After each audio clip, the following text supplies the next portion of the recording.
안녕하십니까. 2019년 1월 14일 월요일입니다.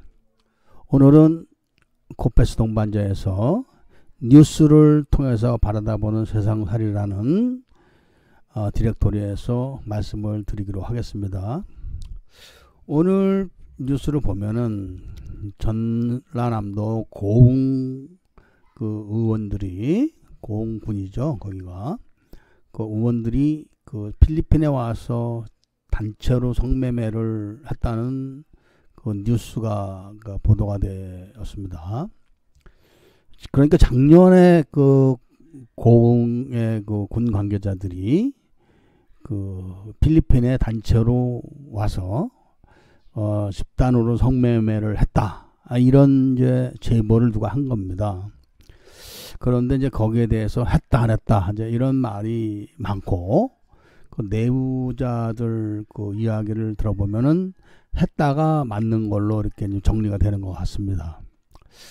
그런데 문제는 그 전라남도 고흥에서 오신 분들만 성매매를 했을까요, 과연? 이게 의문입니다. 제가 봤을 때는.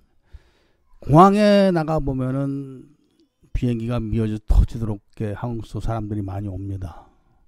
그 사람들이 성매매를 목적으로 오지 않았다 하더라도 일단 일이 끝나면은 거의 대부분 성매매를 하게 돼 있습니다. 해외까지 나와서 사람이 혼자서 또 잔다는 것도 그렇고, 또 주변에 여자들이 널려 있는데 혼자 자기도 그렇고, 또 필리핀이라는 나라에 대한 인식도 그렇고 하니까 일단은 필리핀에 오는 사람들은 대부분 성매매를 한다고 보는 게 맞습니다. 그리고 그것도 남자만 그러냐? 그런 건 아닙니다.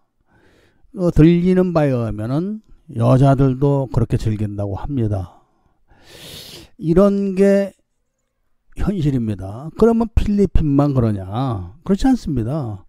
중국으로 가는 사람들, 베트남으로 가는 사람들, 태국 가는 사람들, 몽고 가는 사람들, 인도네시아 가는 사람들 등등 아주 많이 그 한국 사람들이 그 해외로 성매매를 하러 나갑니다. 그게 한국 사람들을 탓을 해야 될까요? 그 한국 사람들만 섹스를 밝혀서 그런 걸까요? 제가 봤을 때는 그런 것은 절대로 아닙니다. 이게 지금 뭐냐면은 한국의 모든 법 체계나 정치 사회, 이런 문화, 이런 관습, 이런 것들을 우리가 그대로 다 들여다볼 수 있는 겁니다. 그러니까 한국의 관습 쪽, 한국 정부의 정치적인 관습, 이런 것들은 국민을 잠재적인 단속 대상으로 만들어 놓고 정치를 하는 게 옛날부터 이렇게 내려온 겁니다. 한국은 마음만 내키면은 언제든지 집어넣을 수 있게끔 이렇게 준비태세를 만들어 놓고 국민을 통치를 하는 게 이제 한국의 그 문화적 배경이 아닐까 합니다. 이 성매매만 주로 그런 건 아닙니다. 모든 그 행정적인 절차가 그런 것이 아주 많습니다. 지금은 모르겠는데 과거에 보면은 보사부에서 그 식당에 주방 단속 나옵니다. 식당에 단속 나옵니다. 단속해가지고 걸릴 게 없다. 그러면은 식당에서 사용하는 이 고무장갑을 단속을 합니다. 근데 그 단속 조항이 옛날 얘기입니다. 옛날 얘기. 빨간색 고무장갑을 끼고 조리를 하면은 걸린다, 이렇게 돼 있는 겁니다. 그런데 왜냐하면 빨간색 고무장갑이라는 것은 주로 세탁할 때, 빨래할 때 사용하는 겁니다. 그런데 한국서 제조돼서 판매되는 고무장갑은 다 빨간색입니다. 그러니까 무조건 걸게 돼 있는 겁니다. 무조건 단속 나오면은. 이런 식의 그 전통적인 통치 방법으로 만들어낸 게 사실 한국의 성매매 단속법이 아닐까, 이런 생각을 제가 해봅니다. 그러니까 실질적으로 성매매 단속을 한다고 했을 때 그 성매매 단속법이 있어서 그럼 성매매가 이루어지지 않습니까? 대한민국이 지금 그 문제가 생겨가지고 탄핵이 일어나고 막 망하고 뭐 여러 가지 이제 문제가 대두되는 게 제가 봤을 때는 김영란법이 만들어지면서부터입니다. 김영란법이 만들어지게 됐을 때는 얼마 이상을 받으면은 다 이게 뇌물로 간주가 됩니다.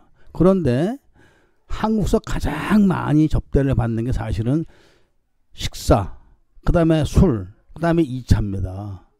이게 안 됐을 때는 접대를 하나만 한 겁니다. 당연히 저녁 때 만나면 밥을 먹어야 됩니다.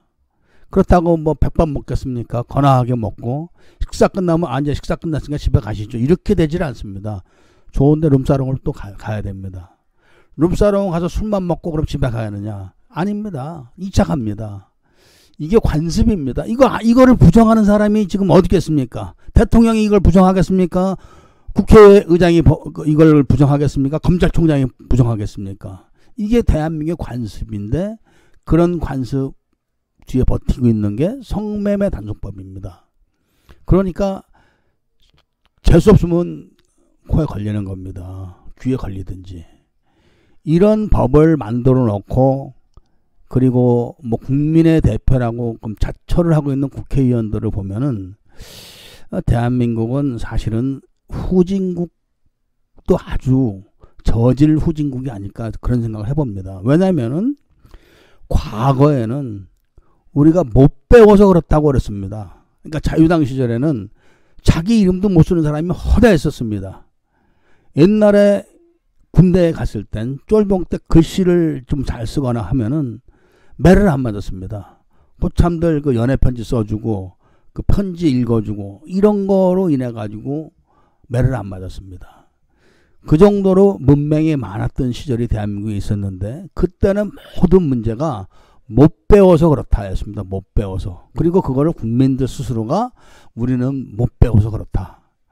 그래가지고 너나 할 거 없이 고생하면서 자식들은 다 가르칩니다. 지금 그런 결과로 인해서 지금 40대 50대 중에서 못 배운 사람이 어디 있습니까? 너무 과잉으로 배웠죠. 과잉으로. 50대 60대도 마찬가지입니다.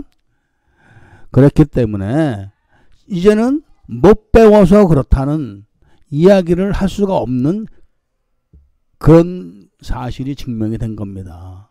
그러니까 우리는 배우나 못 배우나 못된 것은 마찬가지라는 것이죠. 그리고 그 당시에 국회의원들도 못 배운 사람들을 다스리기 위해서 어쩔 수 없었다라고 얘기하지만 지금은 국회의원보다 더 많이 배운 사람이 많습니다. 오히려 국회의원들이 학력이 짧은 사람들이 더 많을 수가 있습니다. 그런 시절임에도 불구하고 성매매 단속법이라는 걸 만들어 놓고 그런 걸 만든 사람들이 또 그런 거를 단속하는 사람들이 또 그런 거를 처벌하는 사람들이 먼저 성매매를 합니다. 이런 게 좀 대한민국 현실인 거를 우리가 들여다보면은 기가 막히지 않을 수 없습니다. 그래서 우리는 이 성매매 합법화에 대한 이런 법 개정 운동을 좀 벌려서 서민들의 살 길을 좀 찾아야 되지 않을까 하는 생각을 제가 심각하게 해봅니다. 제가 이런 말을 해봐야 얼마나 그 영향력이 있을지 모르겠지만 그래도 한번 꾸준히 한번 해볼 생각입니다. 그 다음에 이 못 배워서 그렇다는 그 말을 제가 했는데 두 번째로 며칠 전 필리핀 뉴스에서 이런 보도가 났었습니다. 한국의 20대 젊은이가 필리핀 여권을 가지고 출국을 하려다가 잡혔습니다. 그런데 그 젊은 사람이 3년 동안 필리핀에서 비자 없이 불법 체류를 한 겁니다.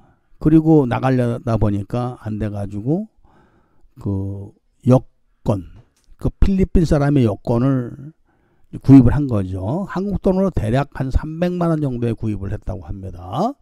그리고 그것은 이제 그 필리핀 여자와 결혼을 해가지고 그러니까 아버지가 필리핀 여자 결혼해서 태어난 코피노의 그런 여건이었다고 합니다. 그런데도 잡혔습니다. 공항에서.